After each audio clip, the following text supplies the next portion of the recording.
ଉପରେ ମୋର ଭରସା ଅଛି। ସେ ହିଁ ମତେ ସତ କହିବ। କହ ମୁକୁନ୍ଦା। ମୁଁ ଜାଣିଛି ତୁ କେବେ ବି ମିଛ କରିବନି। ସତ କହିବୁ ବାପା, ଏ ଘରେ କଣ ସବୁ ଘଟି ଯାଇଛି? କହ ମୁକୁନ୍ଦା, ଆରେ କହ।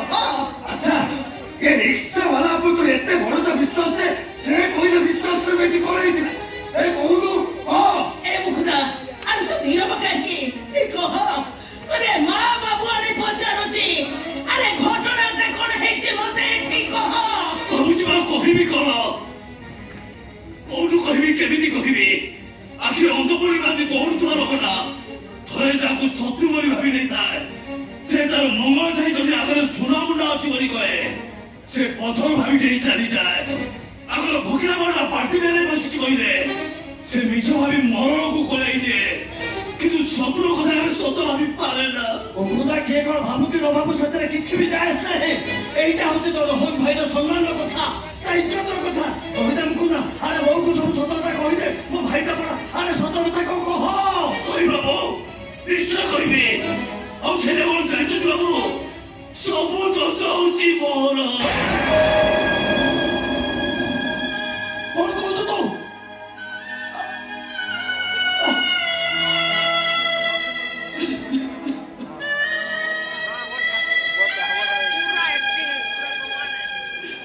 ମୁଁ ଯଦି ଏ ଘରେ ମାଆଙ୍କୁ ଦେଖା କରିବାକୁ ଆସିନଥାନ୍ତି,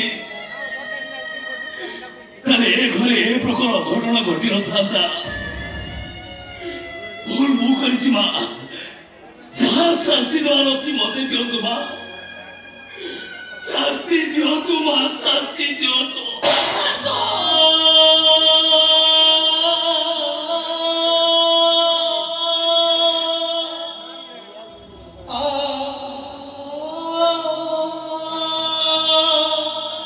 ତୁ କଣ ଭାବୁଛୁ ଏ ବସୁନ୍ଧରା ତୋତେ ଏମିତି ଛାଡ଼ିଦବ?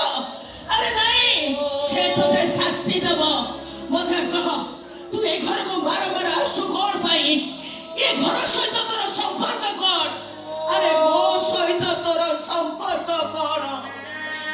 ଚାକିରି କରିଥିଲି ବୋଲି ତୁ ମତେ ରିକ୍ସାରେ ନବା ଆଣିବା କରୁଥିଲୁ। ହେଲେ ଏବେ ତ ମୋର ଆଉ ଚାକିରି ନାହିଁ। ତୁ ଏ ଘରକୁ ଆସୁଛୁ କଣ ପାଇଁ? ଆରେ କାହିଁକି ତୁ ଏ ଘରକୁ ଆସୁଛୁ?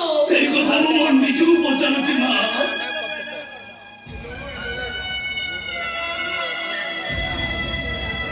ତମ ସହିତ ମୋର ସମ୍ପର୍କ କଣ? ମୋ ବିବେକ ହସୁଛି, ମୋ ଆତ୍ମା ମତେ ଥଟ୍ଟା କରୁଛି, ତାପରେ ବି ମୋ ମନ କହୁଛି। ମନେ ଅଛି ମା, ସେଦିନ ଉଦୁକିଆ ଖରାବେଳେ ଯେତେବେଳେ ତ ମତେ ପଛରୁ ଡାକି କହିଲ, ଏ ବାବୁ ମତେ ରିକ୍ସାରେ ନବୁ? ପଛକୁ ବୋଲି ମୁଁ ଚାହିଁ ନଥାଏ, ଖାଲି ମତେ ଲାଗିଲା ମୋ ମା ଯେମିତି ମତେ ବାବୁ ବୋଲି ଡାକେ, ଠିକ ସେମିତି କେହି ଜଣେ ମତେ ବାବୁ ବୋଲି ଡାକୁଛି। ପଛକୁ ବୋଲି ମୁଁ ତମକୁ ଦେଖିଲି, ଆଉ ସେଇଦିନଠୁ ଭାବିନେଲି ଇଏ ତ ମୋର ଆଉ ଗୋଟିଏ ମା। ମହାବଳି କହି ଶେଷରେ ତୁ ମୋ ଘରେ ଅଶାନ୍ତି ବୁଣିବ। ମୋ ବନ୍ଧୁ ବାନ୍ଧବଙ୍କ ନାଲି ଆଖି ଦେଖେଇବୁ। ମୋ ଘରର ଇଜ୍ଜତକୁ ତୁ ନେଇ ପଦାରେ ପକେଇବୁ। ତ ବଡ଼ ଦୋକାନରେ ନବ ଖାଇ କହୁଛି ମା, ଏ ଘରକୁ ଆଉ କେବେ ବି ଆସିବିନି, କେବେ ବି ନୁହଁ, କେବେ ବି। মতে প্রথমে কহ ଆମ ଘର ବନ୍ଧୁକ ଉପରକୁ କାହିଁକି ହାତ ଉଠେଇଲୁ ଭାଇ? মানুষ বাবু, এ ঘর বন্ধুমতি ମୁଁ ଖରାପ ବ୍ୟବହାର କରିଛି, ସେଥିପାଇଁ ତ ସମସ୍ତେ ବି ତୋତେ ପାରି ସାରିଲଣି। ୟା ପ୍ରତି ସମସ୍ତେ ବି ତୋର ଶାସ୍ତି ଦେବାକୁ ଚାହୁଁଛ, ତାହେଲେ ସମସ୍ତେ ବି ତୋର ଶାସ୍ତି ଦିଅ, ତାହେଲେ ମୁଁ ନିଜକୁ ନିଜେ ଶାସ୍ତି ଦେବି। ଏ ଦେଖ ମୁଁ ଚପାରେ ନିଜକୁ ନିଜେ ଶାସ୍ତି ଦେବୁ। ଦେଖ ସମସ୍ତେ, ଦେଖ ସମସ୍ତେ।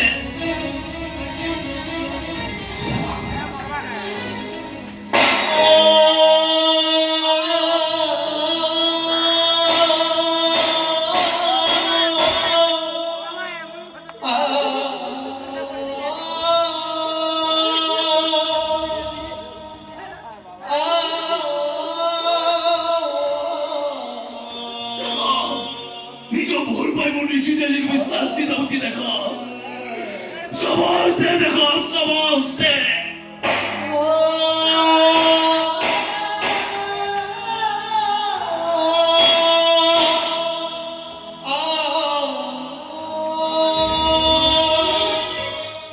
ଆଉ ତୁ କାହିଁକି ଛିଡ଼ା ହେଇଛୁ? ଜଣେ ତ ମାଡ଼ ଖାଇ ଏ ଘରୁ ଚାଲିଗଲା। ଭୁଲ ମାଗି ଏ ଘରକୁ ସ୍ୱପ୍ନ ପାଇ ଆସିବନି ବୋଲି କହି ଦେଇଗଲା। ଆରେ ଯା, ବଡ଼ ଭାଇର ହାତ ଧରି ତୁ ଭୁଲ ମାଗି ନେ। ଭାଉଜର ଗୋଡ଼ ତଳେ ପଡ଼ି ତୁ କ୍ଷମା ମାଗି ନେ। କ୍ଷମା ମାଗି ନେ ତୁ। କ୍ଷମା ମାଗି ନେ।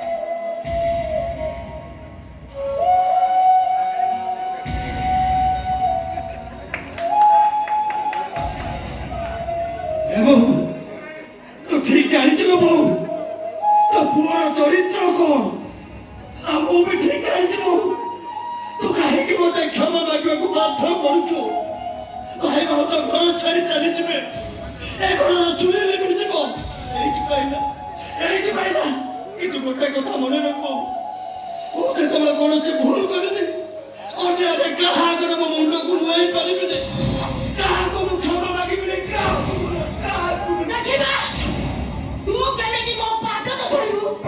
ତୁ ଯଦି ମୋ ଛେପଣ ଜାଣିଛୁ ତାହେଲେ ମୁଁ ସାଧୁଳକା ଦ୍ୱାରା ଭଉଣୀ ନୁହଁ।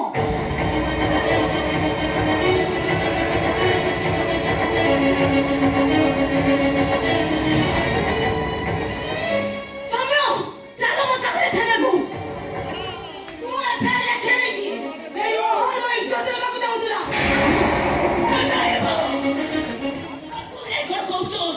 ଘରର ଇଜ୍ଜତ ତୁ ପଦାରେ ପକାଇବୁ। ଅଲତି ଲୋକ ହସିବେ। ପାଖ ପଡ଼ିଶାରେ ଆମେ ଆଉ ମୁହଁ ଦେଖେଇ ପାରିବାନି। ତାହେଲେ ବହୁତ ଭୁଲ ମାଗିବ ସେ ଠିକ କରି ଛିଡ଼ା ହେଇଛି କ'ଣ ପାଇଁ? କାରଣ ରୋହନ କୌଣସି ଭୁଲ କରିନି ଭୁଲ ମାଗିବାର ପ୍ରଶ୍ନ ହିଁ ଉଠୁନି ବରଂ ସେ ଜାଣିଯିବ ଅନ୍ୟାୟରେ କାହା ଆଗରେ ସେ ତା ମୁଣ୍ଡକୁ ନୁଆଇବନି ଯାହା କରିବା ସେ କହ ଏଇଟା ହଉଛି ତ ସାନ ପୁଅର ଶେଷ ନିଷ୍ପତ୍ତି ମୋର ଶେଷ ନିଷ୍ପତ୍ତି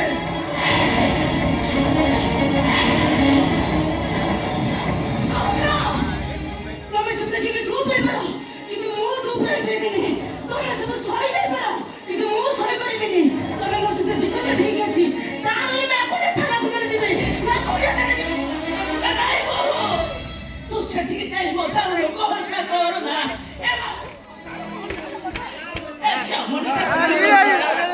ଆଉ ସେ କେବେ ବି ମୋ ଘରକୁ ଆସିବନି। ଆରେ ସିଏ ଭୁଲ ନ ମାଗୁ। ଓ ପରା ତା ମା ବଞ୍ଚିଛି। ତା ପାଇଁ ମୁଁ ତମକୁ ଭୁଲ ମାଗୁଛି। ହାତ ଯୋଡ଼ି ଦେଉରା ହଉଛି। ଏ ସମୟ ଆରେ ତୁ ଟିକେ ବୋହୂକୁ ବୁଝା। ମତେ କ'ଣ କହୁ ତୁ ଜାଣିପାରୁନି? ସେ ତ ତାର ଥାନାକୁ ଯିବି ଆରେ ସାଡ଼େ ଧରି ବାହାରିଲାଣି ତାକୁ କହୁନୁ। କାହାକୁ କହିବାକୁ ମୋ ପାଖରେ ଭାଷା ନାହିଁ କି ବୁଝେଇବାକୁ ମୋ ପାଖରେ କ୍ଷମତା ନାହିଁ। ବରଂ ସବୁ ଭୁଲର ପ୍ରାୟଶ୍ଚିତ ପାଇଁ ସମସ୍ତଙ୍କ ତରଫରୁ ଏ ବୁଢ଼ୀଟା ଆଜି ତମ ଦୁହିଁଙ୍କ ଗୋଡ଼ ତଳେ ପଡୁଛି। ଜୀବନ ଏମିତି ଗୋଟେ ଛୋଟ ଛୁଆ ରାହ ଧରିଛି ତମେ କୁଆ କୁଆ।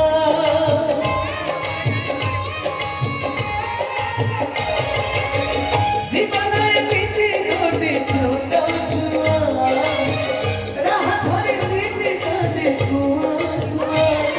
ଅଲଗାଇରେ ଘରେ ବଇଆ ଅଲ କହିଲେ ଧନରେ ଶୋଇଯା।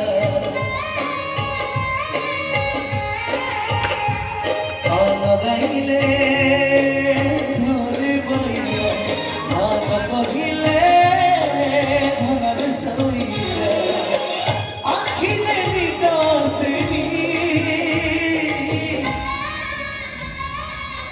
হৃদর ঠিকনাটা বড় দোকানি হৃদর ঠিকনাটা বড় দোকানি হৃদর ঠিকনাটা বড় দোকানি হৃদর ঠিকনাটা বড় দোকানি বড় দোকানি।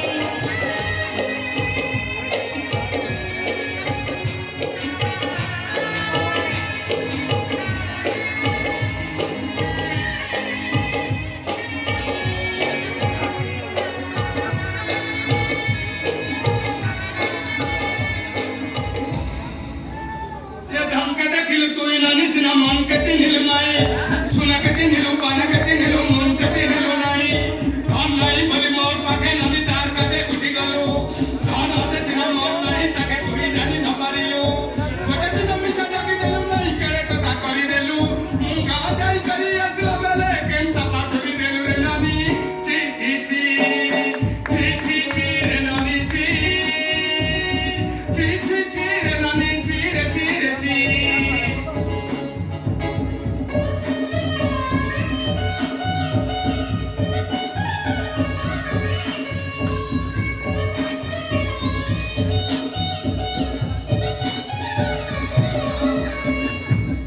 প্রথম স্ত্রী মোর মারিগলা পরে মু আসি এটি সেকেন্ড ম্যারেজ করেছি মানে মু এটি ঘর নেই রয়েছি ये घर लोक सब मते काम करे करे पूरा नयांत कर दउछन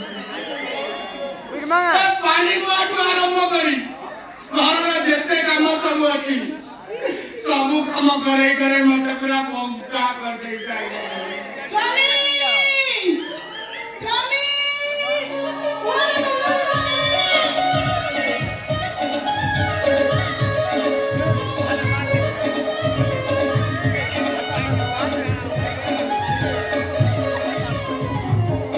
स्वामी नाथ छाड़ दे गला मोना नाथ स्वामी पद्मावती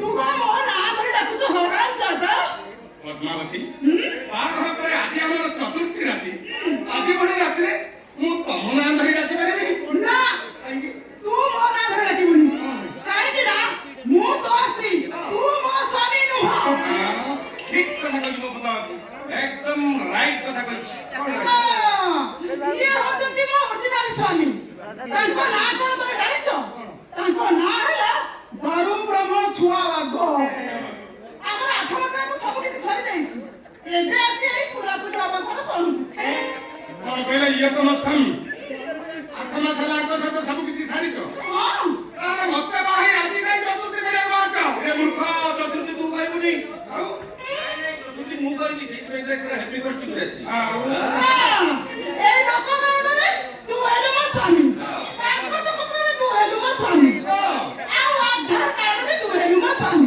हमको मना करती ଆରେ ବାକି ସବୁ କାମରେ प्रेशर पड़िबो ବାକି ସବୁ କାମରେ ଇଏ ହଉଛନ୍ତି ମୋ ସ୍ୱାମୀ କାହିଁକି ନା ଏ 5 ଖଣ୍ଡ ମୌଜରେ ନିୟମିଷ ବସେ ବସନ୍ତି ତାଙ୍କ ସମ୍ମାନ ଗୋଟେ ଅଲଗା ପ୍ରକାର ନା ଆଉ ଛୁଆଟା ହେଲେ आ बापा की हबो सिए ना मु ए खाली कागज पत्र रे बापा बुतु ଆଉ ଅରିଜିନାଲ ରେ ବାପା ବି ମୁଁ କହିଲୁ ଏ କଥାକୁ ଯଦି 3 ଦୁଲେ 6 କାନରୁ 7 କାନ ହେଲା ଯୋଉଦିନ କତୁରେ କଥା ପ୍ରକଟ ହବ ସେଇ ମାସ କତୁରେ ତୋର ବାପ ଆଉ ଡୁପ୍ଲିକେଟ ସ୍ୱାମୀ ହବା ପାଇଁ ଯୋଉ 2 ଲକ୍ଷ ସଲାମି ନେଇଛୁ ଫେରେ ଦେବୁ ବହେ ନାଗ ଖାଇବୁ ତାପରେ ଘରକୁ ଖାଇକି अच्छा जदि एते मान सम्मान को भय थिला ताले 60 वर्ष बयस रे ये 25 वर्ष झियो सहित कांड कारखाना करी तार फुलौ थला काई की ସେଇଟା ହଉଛି ପ୍ରୋବ୍ଲେମ ସେ ଫୁଲିଲା କେତେବେଳେ କେମିତି ଫୁଲିଲା କୋଉଠି ଫୁଲିଲା ମୁଁ କିଛି ଜାଣିପାରୁନି ବୁଝିପାରୁନି କଣ ତମେ ଜାଣିପାରୁନ ତମେ କଣ ସେଦିନ ଡ୍ୟାନ୍ସ ପାର୍କରେ ମୁଁ ଡ୍ୟାନ୍ସ କଲାବେଳେ ତମେ ସେଠିକି ମଦ ପିଇବାକୁ ଯାଇନଥିଲ ଯୋଉ ଜବରଦସ୍ତି ମୋ ହୋଟେଲ ରୁମରେ ପଶି ନଥିଲ अच्छा अच्छा से जदि तुम होटल रूम रे जोर जबरदस्त पसिले तमे बेल मारी समस्त की राखी देले रे କେମିତି ଡାକିଥାନ୍ତି ମୁଁ ପୁରା ଦେଖୁଥିଲି ଏ ଲୋକଟା କରୁଛି କଣ ଲୋକଟା କରୁଛି କଣ ଏଇ ଦେଖିବା ବାହାନରେ ତୁମେ ମୋ ଦେହରେ କଳଙ୍କ ଲଗେଇଦବ ଏଇ ପଦ୍ମାବତୀ ମୁଁ ସତ କହିଲ ସେଥିରେ କଣ ଘଟଣା ଘଟିଥିଲା ଟିକେ ଖୋଲି କୁହ କାଳେ କୁହ ମୋର କଥାଟା ମନେ ପଡିଯିବ କହିବି ତ କହିଲି ଟିକେ ଠିକ ଅଛି ସେଦିନ ମୁଁ ଡ୍ୟାନ୍ସ ସାରି ମୋ ରୁମରେ ଆସି ଶୋଇଥାଏ ତମେ କଣ କଲ ମୋ ରୁମର ଡବା ଡୋରଟାକୁ ଖୋଲିଦେଲ ହଁ ସଙ୍ଗେ ସଙ୍ଗେ ଡୋରକୁ ଲକ୍ ଦେଇଦେଲ ମୁଁ କିନ୍ତୁ ଚାହିଁଛି ଦେଖୁଛି କିଛି କହୁନି କାହିଁକି କହିଲ ମୁଁ ଭାବିଲି ଦେଖି ଏ ଲୋକଟା ଉପରେ କରୁଛି କଣ अच्छा ठीक अछि जदि तमे चाहिथिला देखुथिलो से जबे तम रूम भीतर को पसी तम रूम लॉक कर देले तमे सेतो काम पचालनी अच्छा କେମିତି ପଚାରିବି ମୁଁ ପୁରା ଦେଖୁଥିଲି ଏ ଲୋକଟା କରୁଛି କଣ ସପୋଜ ମନେ କରାଯାଉ ଯଦି ମୁଁ ତମ ରୁମ ଭିତରକୁ ଜୋର ଜବରଦସ୍ତ ପଶିଗଲି ତମ ରୁମର ଡୋରକୁ ଯାଇକି ଲକ୍ କରିଦେଲି ତାପରେ କଣ ହେଲା ତାପରେ ତମେ ଆସି ମୋ ବେଡ୍ ପାଖରେ ବସିଲ ଧୀରେ ଧୀରେ ମୋ ଦେହରେ ହାତ ମାରିଲ ମୁଁ କିଛି ଚାହିଁଛି ଦେଖୁଛି କିଛି କହୁନି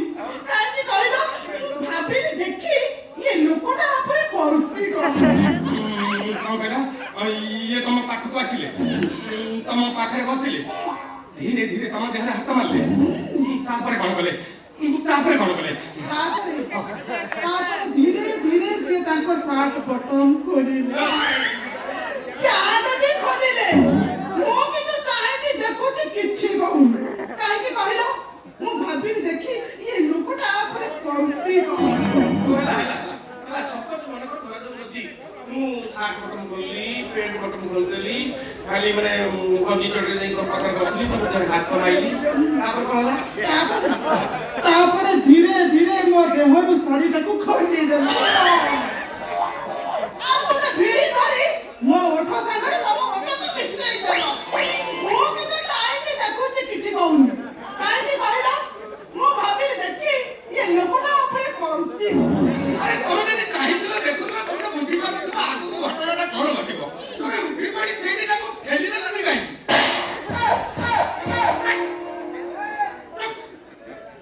ଦେଖୁଥିଲା ୟା ପରେ ଲୋକଟା କରୁଛି କଣ